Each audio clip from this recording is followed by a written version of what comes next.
Morning everyone, कैसे हैं आप सब? I hope you all are doing great today.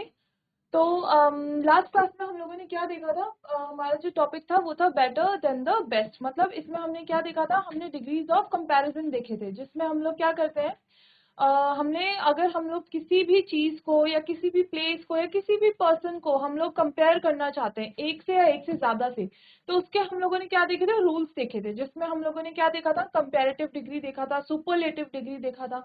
ठीक है, तो आज का जो हमारा टॉपिक रहेगा वो रहेगा हमारा taking up hobbies. Taking up hobbies का मतलब सबको ही पता होता है। हॉबीज मतलब हमें जो करना अच्छा लगता है हमारे फ्री टाइम में, या हमारे पास जो लेजर टाइम होता है। लेजर टाइम का मतलब क्या होता है? जो हमारा फ्री टाइम होता है, जिसमें हम बिजी नहीं होते। जैसे आप स्कूल जाते हैं तो स्कूल में क्या होता है? आपका वो फ्री टाइम नहीं होता, आप वहाँ पे पढ़ाई करते हैं, आपकी बाकी फर्दर एक्टिविटीज करते हैं जो जो स्कूल में आपकी होती हैं। लेकिन कभी आप घर आते हैं, फिर ट्यूशन जाते हैं, ट्यूशन के बाद जो होने वाला टाइम होता है आपके पास, जैसे आपका 5 to 6 PM, या जो भी आपके पास वो जो टाइम होता है ट्यूशन के बाद का, पढ़ाई करने के बाद का, तो वो आपका क्या होता है? लेजर टाइम होता है, यानी कि आपका फ्री टाइम। ठीक है, तो वो फ्री टाइम को आप कैसे यूटिलाइज करते हैं? अपनी हॉबीज करके, जो आपको करना पसंद होता है। जैसे किसी को रीडिंग करना पसंद होता है, किसी को स्विमिंग करना पसंद है, किसी को खेलना पसंद है, ठीक है, किसी को मूवीज देखना पसंद है, या किसी को सिंगिंग पसंद है, डांसिंग पसंद है। तो वो एक्टिविटीज आप क्या करते हैं? अपने लेजर टाइम में करते हैं। तो इन एक्टिविटीज को हम हमारी हॉबीज कहते हैं, जो करना हम लोगों को क्या लगता है? अच्छा लगता है। ठीक है, तो उसके बारे में आज हम बात करेंगे। और जब इस टॉपिक के बारे में, यानी कि अपनी हॉबीज बताने के बारे में, या जो चीज हम लोग एंजॉय करते हैं करना, ठीक है, the things we enjoy doing in our leisure time, जो हमें अच्छा लगता है हमारे फ्री टाइम या लेजर टाइम में करना, उसके बारे में जब हम किसी को बताते हैं तो उसमें हम कौन से इंग्लिश के रूल्स या कौन से किस तरीके से हम लोग एक्सप्लेन कर सकते हैं इंग्लिश में, तो वो हम लोग इसमें देखेंगे। ओके। ओके, सबसे पहले तो हम लोग अगर हॉबीज की बात करें, तो सबकी हॉबीज जो होती है वो क्या होती है? अलग अलग होती हैं। ठीक है, सबकी हॉबीज अलग अलग होती हैं।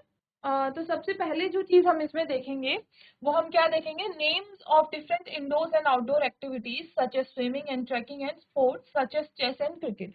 तो सबसे पहले चीज जो हम देखने वाले हैं कि वो जो हमारी हॉबीज में बहुत सारी एक्टिविटीज इंक्लूड हो सकती हैं, जैसे मैंने आपको बताया है, जो करना हमें अच्छा लगता है। किसी को बाइसाइकिल राइड करना अच्छा लगता है अपने फ्री टाइम में, तो किसी को स्विमिंग अच्छा लगता है, किसी को इंडोर गेम्स खेला। इंडोर और आउटडोर में क्या डिफरेंस होता है? इन मतलब होता है इनसाइड, यानी अंदर वाले गेम, जो हम लोग किसी रूम के अंदर खेलते हैं, चाहे आप अपने घर पे खेलें या फिर आपका कोई कॉम्प्लेक्स हो सकता है, इंस्टीट्यूट हो सकता है जहां आप जाते हैं, जिन गेम्स को मतलब पॉसिबल है कि वो किसी रूम के अंदर खेले जा सकते हैं। ठीक है, उसी तरह जो आउटडोर होता है, सेम थिंग, कि वो जो चीज आउट, यानी कि बाहर जाके हम खेलते हैं। जैसे आप फुटबॉल खेलेंगे तो वो कभी भी किसी रूम के अंदर नहीं खेला जा सकता, है ना। अगर आपकी फुटबॉल आपका हॉबी है खेलना, आपको आप इंजॉय करते हैं फुटबॉल खेलना, तो आप उसको किसी रूम के अंदर तो नहीं खेल सकते हैं, उसे हम बाहर खेलते हैं। तो ऐसे गेम्स जो हम बाहर ही खेल सकते हैं उन्हें हम आउटडोर गेम्स कहते हैं, और जिन्हें हम रूम के अंदर या किसी भी सरफेस रूम जो होता है उनके अंदर खेलते हैं, उसको हम लोग इंडोर गेम कहते हैं। ठीक है, तो जैसे कि स्विमिंग, ट्रैकिंग और चेस और क्रिकेट। चेस जो है वो हम किसी रूम के अंदर आराम से खेल सकते हैं, तो चेस क्या होगा? एक आउटडोर गेम होगा। ठीक है, उसी तरह क्रिकेट क्या है? क्रिकेट के लिए हमें बड़ा ग्राउंड चाहिए होता है, जिसमें आपके बहुत सारी एक्टिविटीज होती है, फील्डिंग होती है, कैचिंग होती है, आप कैच करते हैं, दूर दूर तक बॉल जाती है, रूल्स होते हैं। तो रूल्स के अकॉर्डिंग जो हमारे क्रिकेट होता है वो इंडोर गेम नहीं, आउटडोर गेम होता है। देन हम जो इसमें देखेंगे, using the verbs like enjoy and love to talk about activities we like doing. हम इस तरीके के वर्ब्स पढ़ेंगे, जैसे कि हमारे एंजॉय और लव। जो एंजॉय मतलब जो हम करना पसंद करते हैं, उसी तरह लव जो हमें पसंद होता है ना। तो हम वो हॉबीज से रिलेटेड जब हम बात करेंगे कि हमें ये पसंद है, ये करना हमें पसंद है, तो एंजॉय और लव का यूज करना सीखेंगे, जो भी एक्टिविटीज है जो करना हमें पसंद होता है उनके साथ। देन हम वर्ब्स यूज करेंगे, जैसे कि डिसलाइक और डोंट लाइक। अगर हमें कोई एक्टिविटी करना नहीं पसंद और वो हमें इंग्लिश में बोलना है कि हमें ये एक्टिविटी करना नहीं पसंद, तो उसके साथ जो यूज होने वाले वर्ब होते हैं उनका यूज करेंगे। जैसे कि डिसलाइक, डिसलाइक का मतलब होता है, जैसे लाइक होता है, लाइक मतलब हमें पसंद है, डिसलाइक उसका ऑपोजिट होता है कि हमें नहीं पसंद है। उसी तरह don't like and hate, hate मतलब क्या होता है? लव का ऑपोजिट होता है। लव यानी कि जो पसंद है, हम जिस गेम को खेलना हमें पसंद है। उसी तरह हेट यानी कि जो चीज हमें नापसंद है। ठीक है, to talk about activities we do not like doing, जो हम करना पसंद नहीं करते। देन उसके बाद हम लोग देखेंगे using the verb go. Go verb का यूज करेंगे बाकी प्रीपोजिशंस के साथ, जैसे कि to, for and on, to talk about activities. ठीक है, देन हम देखेंगे Using the verb go with the prepositions to okay, using the verb go and going with ing words to talk about activities. और go का use और going का use, go और going क्या होता है, एक ही वर्ड होता है, जस्ट फर्क कितना होता है कि go के पीछे ing लग जाता है और उसका पूरा रूल बदल जाता है, ठीक है। तो ऐसे go और going का यूज करेंगे हम लोग ऐसे वर्ड्स के साथ जो हमारी एक्टिविटीज करना हम पसंद करते हैं उनके साथ। सबसे पहले the time when we are not working in is our leisure time. मैंने आपको पहले ही क्लास में सबसे पहले आते हुए क्या बताया, लेजर टाइम। लेजर टाइम क्या होता है हमारा, लेजर की जो स्पेलिंग होती है वो होती है LEISUR। इसमें कोई जेड नहीं आता, काफी बार कंफ्यूजन हो जाती है कि हम इसको लेजर कहते हैं तो इसमें जेड आता होगा, नहीं आता है इसमें जेड। इसकी स्पेलिंग होती है LEISURE। ये क्या होता है, हमारा फ्री टाइम होता है, जो ऐसा टाइम जिसमें हम लोग कोई भी इंपॉर्टेंट वर्क नहीं कर रहे होते हैं, अपना ऑफिस वर्क नहीं कर रहे होते हैं, अपना होमवर्क नहीं कर रहे होते हैं। हमारा ये जो फ्री टाइम होता है उसको हम लोग अपनी हॉबीज करने में बिताते हैं, ठीक है। And the activities we do in such time are called leisure activities. और अपने लेजर टाइम में होने वाली एक्टिविटीज को हम लोग लेजर एक्टिविटीज कहते हैं।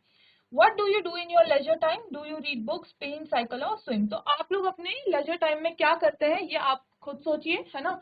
आप अपने लेजर टाइम में आप कुछ भी कर सकते हैं, जैसे स्विमिंग करते होंगे या फिर आप क्रिकेट खेलते होंगे, आप मूवीज देखते होंगे, आप नॉवेल्स पढ़ते होंगे या आप राइडिंग करते हैं, ठीक है। Some of these activities can be done inside buildings. For example painting और रीडिंग बुक्स कुछ ऐसी होती हैं जो मैंने कहा था इंडोर एक्टिविटीज होती हैं, जो हम लोग अपने रूम या किसी भी घर के अंदर कर सकते हैं, ठीक है। जैसे कि आपका पेंटिंग करना, अगर आपको फ्री टाइम में पेंट करना अच्छा लगता है तो पेंटिंग आप घर के अंदर ही करते हैं, है ना। पेंटिंग करना, रीडिंग करना, तो ये हमारे क्या होते हैं, इंडोर एक्टिविटीज होते हैं। और एग्जैक्टली सेम दूसरी चीज होती है जैसे जो आपको बाहर करना पसंद होता है। For some activities like cycling you need to step outside your home और बिल्डिंग। तो जैसे आप साइकिलिंग करना चाहते हैं तो घर के अंदर साइकिलिंग पॉसिबल नहीं होती है, आपको किलोमीटर्स में रोड चाहिए होती है, तो साइकिलिंग के लिए आपको बाहर जाना पड़ता है। और जो एक्टिविटीज के लिए आपको बाहर जाना पड़ता है उन एक्टिविटीज को हम लोग आउटडोर एक्टिविटीज कहते हैं, ठीक है। Some activities can be done both indoors and outdoors. कुछ एक्टिविटी ऐसी होती है जो इंडोर्स भी हो सकती है और आउटडोर्स भी हो सकती है, जैसे कि स्विमिंग। स्विमिंग आपने देखा होगा, कभी आप अगर स्विमिंग क्लासेस लगाते हैं तो मोस्टली जो आपकी स्विमिंग क्लासेस होती है वो कवर्ड होती है, यानी कि आपके ऊपर रूफ होती है, एक बड़ा सा आपका कॉम्प्लेक्स होता है जिसके अंदर पे स्विमिंग आप पूल आपके लिए अवेलेबल होता है जहां आप स्विमिंग करते हैं। तो आप ये इंडोर में भी कर सकते हैं, उसी तरह पूल बाहर भी होते हैं, आउटडोर भी होते हैं, तो आप वहां भी कर सकते हैं। सेम विद बैडमिंटन, अगर आप बैडमिंटन खेलते हैं तो वो भी रूम के अंदर खेला जा सकता है, उसी तरह बाहर भी खेला जा सकता है। सम एक्टिविटीज इन्वॉल्व एडवेंचर और रिस्क। कुछ एक्टिविटीज ऐसी होती है जिसमें रिस्क होती है, यानी कि खतरा होता है, या एडवेंचर होता है। एडवेंचर भी मतलब खतरा ही होना, जिसमें आप ऐसी एक्टिविटीज करते हैं जो थोड़ी सी टफ होती हैं करने में, ठीक है। These are called adventure sports, तो इन्हें हम लोग एडवेंचर स्पोर्ट्स कहते हैं।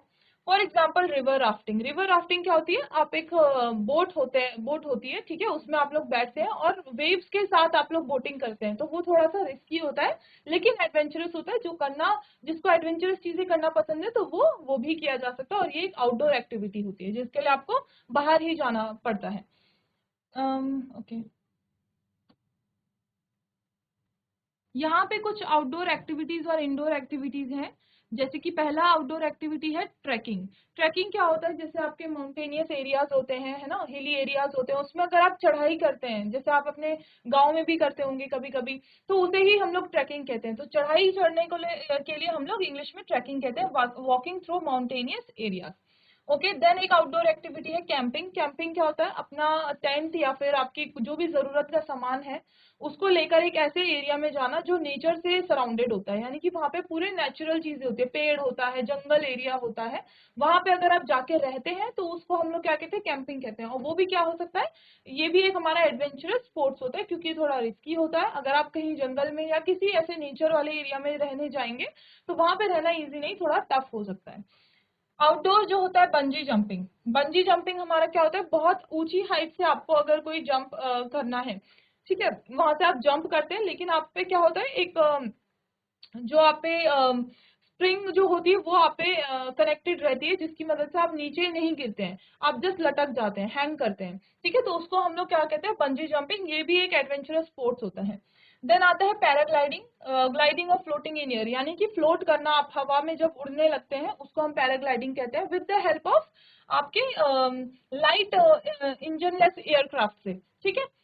रिवर राफ्टिंग से मैंने आपको बताया, जब आप स्ट्रीम्स के साथ यानी कि रिवर में, नदी में जो आपकी फ्लोइंग स्ट्रीम्स होती हैं, ठीक है, लहरें होती हैं, उनके साथ जब आप बहते हैं तो बोट में उसके साथ आपकी बाकी फैसिलिटीज आपको दी जाती हैं जिससे आपकी लाइफ डेंजर में नहीं होगी, लेकिन वो फिर भी क्या होता है, एक रिस्की टास्क होता है, तो वो भी एक एडवेंचरस स्पोर्ट होता है। देन स्केटिंग करना, स्केट करना आप सबको पता है, ऐसे बूट्स होते हैं जिसमें व्हील्स लगी हुई होती है, टायर लगी हुई होती है, और उससे फिर आप क्या करते हैं, चलते हैं। आप उसको आईसी सरफेस के ऊपर चल सकते हैं, ठीक है। देन स्कीइंग होता है, स्कीइंग आपका स्नो एरिया जो होता है ना, वहां पे किया जाता है। आपके पास दो स्कीज होती हैं, स्टिक्स होती हैं वो बेसिकली, तो उनसे आप लोग क्या करते हैं, स्की मतलब आप स्नो के ऊपर दौड़ सकते हैं, चल सकते हैं, ठीक है। देन योगा आप सबको पता है। और स्नूकर क्या होता है, स्नूकर एक लार्ज टेबल होता है, एक गेम होता है जिसमें आप एक लंबी सी स्टिक होती है जिसको हम क्यू कहते हैं, उससे खेलते हैं, और उसमें आपके उस सरफेस के ऊपर यानी कि टेबल के ऊपर आपकी क्या होती है, बॉल्स होती हैं, जिसमें आपकी 15 रेड बॉल्स होती हैं, 6 बॉल्स होती हैं अलग अलग कलर की, और आपकी एक व्हाइट कलर की बॉल होती है। तो ये एक तरीके का गेम होता है। Okay, during your leisure time you too can participate in sports and game. आप भी क्या कर सकते हैं, पार्टिसिपेट कर सकते हैं स्पोर्ट्स एंड गेम में। These sports and games are usually team activities that require you to compete with other teams in order to win. Chess and billiards are examples of games that are played indoors. Cricket and football are examples of games that are played outdoors. Some games such as basketball can be played both indoors and outdoors. आपका जो basketball होता है, जैसे कि आपका badminton है, और है ना, बाकी जो अंदर गेम खेले जा सकते हैं, स्विमिंग पूल जैसे आपका एक होता है जो आप इंडोर्स में कर सकते हैं, वैसे ही आपका बास्केटबॉल भी होता है, आप इंडोर गेम उसको खेला जा सकता है। ओके, देन यहाँ पे आता है गोल्फ। आप कुछ गेम्स देख सकते हैं, गोल्फ है, टेनिस है, मोटर रेसिंग है, मोटर रेसिंग यानी कि कार रेसिंग, बिलियार्ड्स है यहाँ पर, फुटबॉल है, बास्केटबॉल है, चेस है, ठीक है। ये सारे आपके क्या है, इंडोर और आउटडोर गेम्स हैं।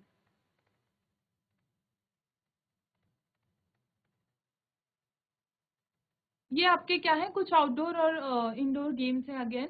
गोल्फ आपका क्या होता है, एक जिसमें आपकी जो बॉल होती है वो एक बड़े से ग्राउंड में ही इसको खेला जा सकता है, जहाँ पे होल्स होते हैं और उसमें आपको टारगेट करने होते हैं अपने बॉल्स को, ठीक है। Outdoor motor racing, motor car racing कभी भी इंडोर नहीं हो सकती, आउटडोर ही होती है मोटर रेसिंग, जिसमें रेसेस कराई जाती है कार से या फिर बाइक्स की। देन आते हैं एथलेटिक्स। एथलेटिक्स में आपकी बहुत सारी एक्टिविटीज आ जाती हैं जिसमें आपका जंपिंग, रनिंग इंक्लूड होता है। देन आता है हॉकी। हॉकी सबको पता है, ठीक है। बिलियर्ड्स क्या होता है, बिलियर्ड्स आपका एक गेम होता है जिसमें टेबल होता है, उसमें कुछ बॉल्स होती हैं, उसके थ्रू आप उनको स्टक करके आप वो गेम खेल सकते हैं। टेबल टेनिस होता है, आपको पता है, बैडमिंटन पता है और टेनिस पता है। अब हम कुछ रूल्स देखेंगे। Now that we have learned about some indoor and outdoor sports and activities, let's learn to use words to describe the activities we like doing. To say that we like doing something, अगर हमें ये बोलना है कि हमें ये activity करना अच्छा लगता है, तो हम उसे किस तरीके से बोल सकते हैं। We can use the words, जैसे कि हम कौन से वर्ड्स यूज कर सकते हैं, हम लाइक यूज कर सकते हैं, एंजॉय यूज कर सकते हैं, लव यूज कर सकते हैं। For example we can say I like listening to music. मुझे जो म्यूजिक है उसको सुनना क्या लगता है, अच्छा लगता है ना। तो आई लाइक से हमने सेंटेंस शुरू किया, जिससे पता लगेगा कि आपको वो करना अच्छा लगता है। I like listening to music, और I enjoy listening to music, और I love listening to music. आप इन तीनों में से कोई भी वर्ड यूज कर सकते हैं वो एक्सप्लेन करने के लिए जो चीज आपको करना अच्छा लगता है। Note that we use the ing form of verb with the words like enjoy and love. This means that it is incorrect to say I like listen to music. देखो यहाँ पे आपने नोट किया होगा, पहले जो मैंने आपको सेंटेंस बोले थे, I like listening to music, यहाँ पे लिसन के पीछे ing लग रहा है हमारे, है ना। तो I like listening to music वाला जो होता है वो सेंटेंस वो सही होता है। आप इसको इस तरीके से नहीं बोल सकते I like listen to music. अगर आपको सिर्फ लिसन बोलना है तो आपको लिसन से पहले टू इंक्लूड करना पड़ेगा, तब जाके वो एक करेक्ट सेंटेंस होगा, ठीक है। I like to listen to music, ये सही होगा। और अगर आप टू नहीं लगा रहे लिसन से पहले, तो आपको लिसन के पीछे ing लगाना पड़ेगा, तो वो आपका करेक्ट सेंटेंस होगा, जैसे I like listening to music. We can also use the word to with like and love, जो मैंने अभी आपको बताया. For example we can say I like to listen to music. अगर आपको सिर्फ लिसन बोलना है, ING नहीं लगाना, तो लिसन से पहले आपको टू का यूज करना पड़ेगा. I like to listen to music और I love to listen to music. लेकिन हम इंजॉय के साथ ये रूल फॉलो नहीं करते, तो इसलिए आपको इंजॉय के साथ क्या ही बोलना पड़ेगा, I enjoy listening to music. I like to enjoy to, sorry, I to enjoy नहीं होता है कभी भी, ठीक है.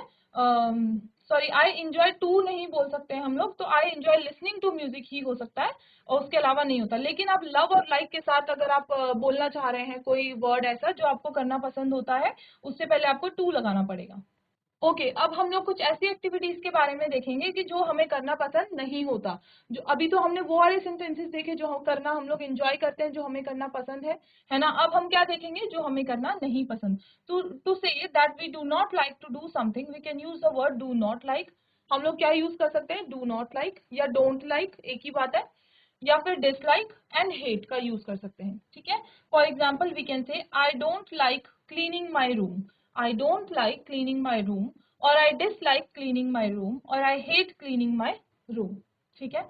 फिर से वही रूल है हमारा कि we use the ING form of verb with the words like don't like, dislike and hate. हमने इसके साथ क्या यूज किया, ING फॉर्म यूज किया. जैसे आई don't like cleaning my room, I dislike cleaning, cleaning लगा है, क्लीन के पीछे ING लगा हुआ है ना, तो हमने ये नोट किया इसमें. तो ये इनकरेक्ट होगा बोलना अगर आप बोलेंगे आई don't like clean my room, clean नहीं होगा, ठीक है. अगर आपको क्लीन बोलना है तो आपको फिर से उससे पहले क्या लगाना पड़ेगा, टू लगाना पड़ेगा. तो आप क्या बोलेंगे, we can also use the word to with don't like and hate. For example we can say I don't like to clean my room, तब जाके आप क्लीन बोलेंगे. लेकिन अगर आप टू नहीं लगा रहे हैं क्लीन से पहले, तो आपको क्लीनिंग ही बोलना पड़ेगा, क्लीनिंग माई रूम, और I hate to clean my room. और देन सेम एक रूल हमने जो लास्ट उसमें देखा था, जो मैंने आपको एक्सप्लेन किया, डिसलाइक के साथ आपका कभी भी टू नहीं लगता, तो आपको डिसलाइक के साथ वही रूल फॉलो करना पड़ेगा, ING वाला.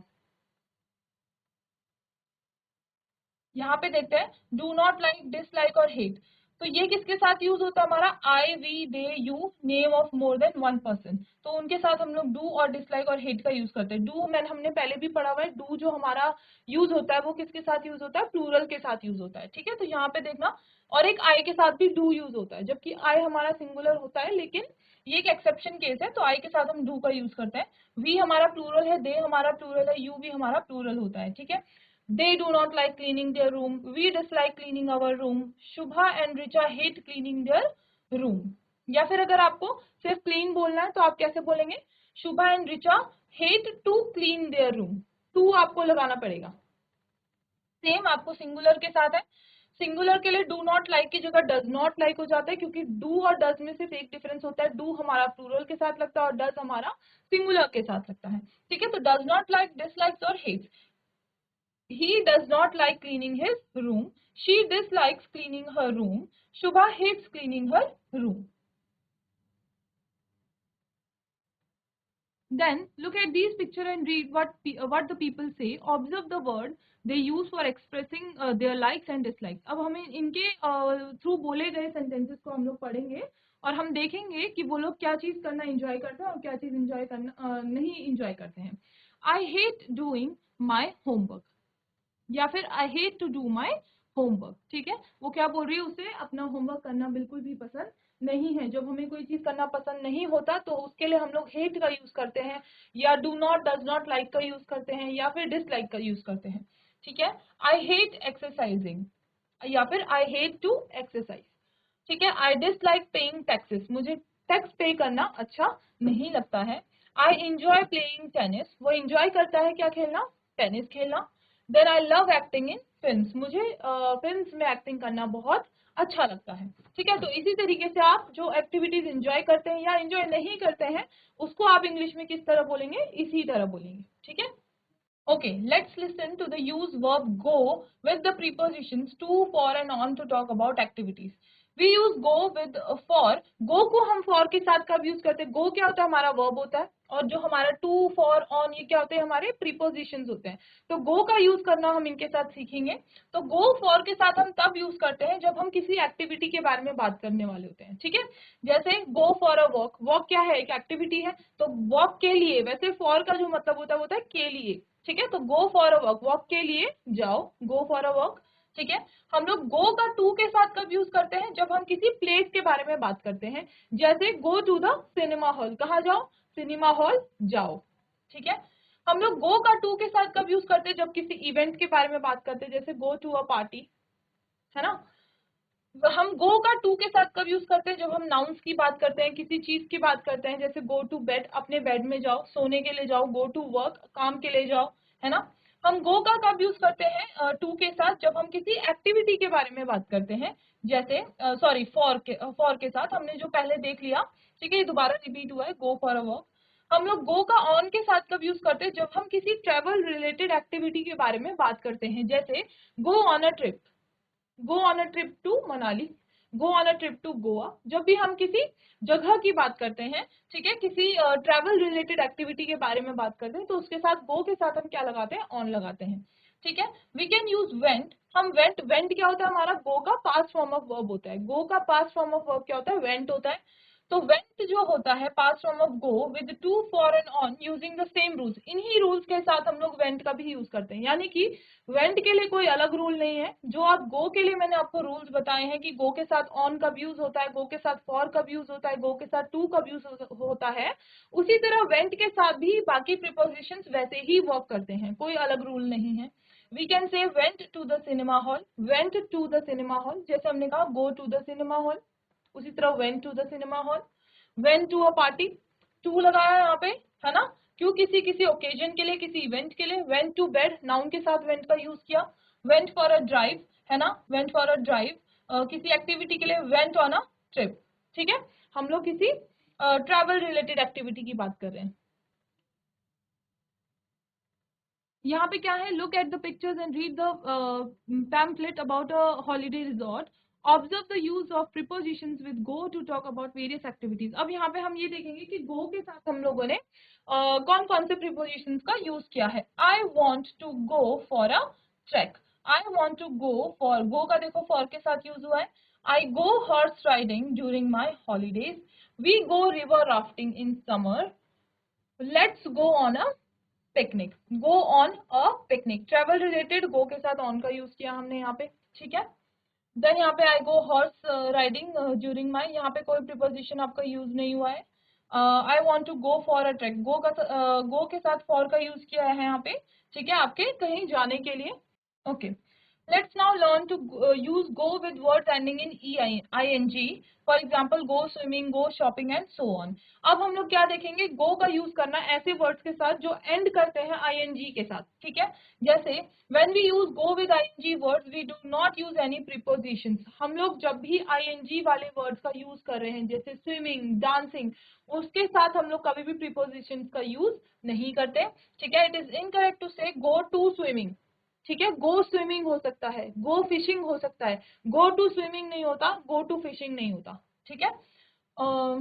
We can also use going, the ing form of go, to talk about activities that we will do in the near future.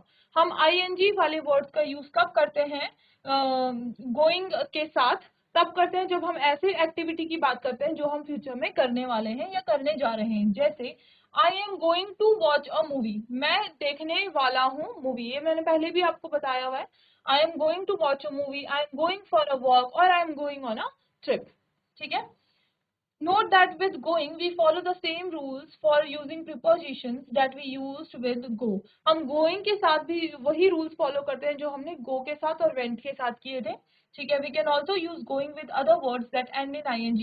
हम लोग going का use उनके साथ भी कर सकते हैं जो words end करते हैं ing के साथ। For example, I am going shopping, I am going swimming. ठीक है। इस तरीके से हम यूज कर सकते हैं। Note that when we use going with ing words we do not use prepositions. For example, it is incorrect to say I am going to shopping, ये सिंपल होगा आई एम गोइंग शॉपिंग। इसके पहले जो मैंने आपको बताया कि हम उसके साथ क्या यूज नहीं करते, प्रीपोजिशंस का यूज नहीं करते जब भी हम गोइंग का यूज ing वाले वर्ड्स के साथ करते हैं। ठीक है। ओके। यहाँ पे वो क्या बता रही है, जो जो करना उनको पसंद होता है। ठीक है। She likes going on picnics, she likes going for a trek और walks, she likes going to sport events, she likes going to the theatre, she doesn't like going to the movie cinema halls, she doesn't like going on long drive. वही rules follow हुए जो हमने गो के साथ prepositions के use किए थे, same यहाँ पे भी हमने वही रूल्स फॉलो किए हैं। ठीक है, ओके। यहाँ पे लेजर टाइम को डिफाइन किया गया है कि लेजर टाइम क्या होता है हमारा। Leisure time is defined as the free time usually spend away from work, study और any other stressful job. Leisure time क्या होता है हमारा, यूजुअली वो वाला टाइम होता है जो उनसे हटकर होता है, ऐसी एक्टिविटीज जो हमारे लिए स्ट्रेसफुल होती हैं, जैसे कि ऑफिस का काम करना, है ना, आपका होमवर्क करना, ये क्या हो सकता है आपके लिए, स्ट्रेसफुल हो सकता है, आपको जो थोड़ी परेशानी दे सकता है। तो उससे हटकर जो एक्टिविटीज होती हैं वो क्या होती है, आपकी लेजर एक्टिविटीज होती हैं जो आप लेजर टाइम में करते हैं। It allows one to take up different activities based on one's choice and interest. Pursuing a hobby allows one to reveal one's hidden talent or passion. अगर आप कोई हॉबी को परस्यू करते हैं, जैसे मान लो आपको डांस करना पसंद है और उसको आप फर्दर उस पर काम करते हैं, तो आप क्या कर सकते हैं, उसको अपना टैलेंट या फिर आपका पैशन भी बना सकते हैं, जो कि आप मे बी उसमें आप बहुत अच्छे होंगे, तो वो फ्यूचर में आपका पैशन भी बन सकता है। ठीक है, तो उसमें कौन हेल्प कर रहा है, आपकी आपकी लेजर टाइम ही हेल्प करता है, उसमें होने करने वाली एक्टिविटीज आपका हेल्प करती हैं।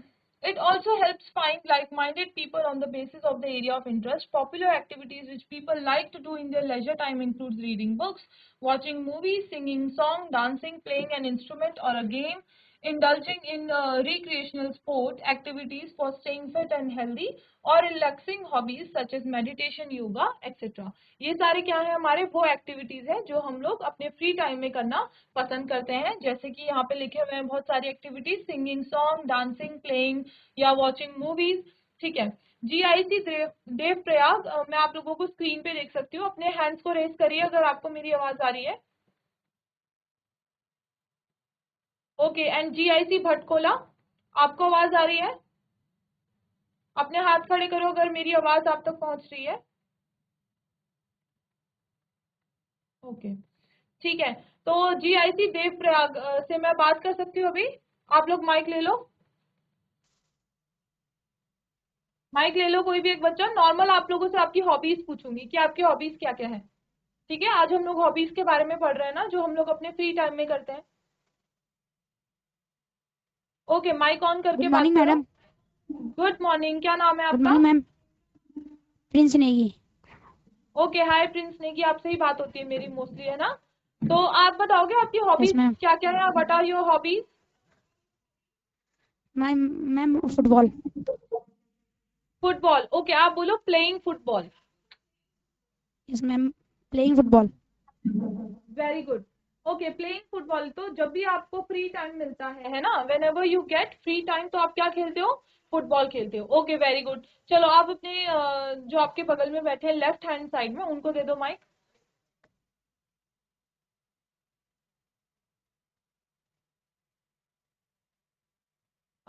ओके, माइक ऑन है। Good morning ma'am. Good morning, tell me your name. Vishrant Bhatt ma'am. Okay okay, आप मुझे अपनी हॉबीज बताओ, what are your hobbies? Ma'am badminton. Okay, playing badminton, क्या बोलोगे? Yes ma'am, playing badminton. Very good, playing badminton, तो आप अपने फ्री टाइम में बैडमिंटन खेलते हैं, तो आप अपने घर पे ही खेलते हैं या कहीं बाहर जाते हैं? मैम आवाज नहीं आ रही आपकी। ओके, मैं ये पूछ रही हूँ कि आप बैडमिंटन आपके मतलब घर के अंदर खेलते हैं या फिर बाहर खेलते हैं? बाहर मैम। बाहर खेलते हैं, तो ये कौन सा टाइप का गेम हुआ, इंडोर गेम या outdoor game? Outdoor ma'am. Very good, चलो इन दोनों के लिए क्लैप करो जिन्होंने अभी अभी आंसर दिए हैं, प्रिंस और आपके लिए, चलो सारे बच्चे क्लैप करेंगे इनके लिए। वेरी गुड, बैठ जाओ आप, बैठ जाओ।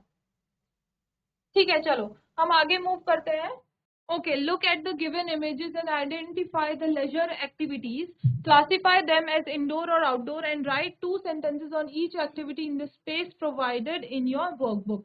Okay, अब हम ये तो बहुत इजी है ना, इसमें हम इजीली बता सकते हैं कि इनमें से कौन सी एक्टिविटी हमारी इंडोर है और कौन सी आउटडोर है। अब ये क्या कर रहे हैं, ठीक है, he is reading a book, ये क्या कर रहे हैं, एक बुक पढ़ रहे हैं, तो we obviously know that this is an, कौन सी एक्टिविटी है, इंडोर या आउटडोर, तो ये इंडोर एक्टिविटी है। ठीक है। उसी तरह ये क्या कर रहे हैं, फिशिंग कर रहे हैं। फिशिंग आपकी कभी भी घर के अंदर तो नहीं हो सकती, आपकी ऐसे एरिया में होती है जहाँ पे आपके रिवर होती है या जहाँ पे आप मछली पा सकते हैं, पानी वाला एरिया है ना। तो ये क्या है, एक आउटडोर एक्टिविटी है और इस एक्टिविटी का नाम क्या है, फिशिंग है। उसी तरह ये क्या कर रहे हैं, बाईसाइकिल को राइड कर रहे हैं। बाईसाइकिल राइडिंग भी आपकी आउटडोर एक्टिविटी होती है। एंड ये क्या कर रही है, स्विमिंग कर रही है। ठीक है, ओके ओके। चलो आज हम लोग यहीं तक करते हैं, उसके बाद हम इसकी जो एक्सरसाइज है वो कल कंटिन्यू करेंगे। ठीक है, अभी टाइम भी हो गया है, तो कल आप लोग क्लास में टाइम से आइएगा। 10:15 से क्लास स्टार्ट होती है स्पोकन इंग्लिश की। ओके देन, आज के लिए इतना ही। Have a very nice day. Thank you.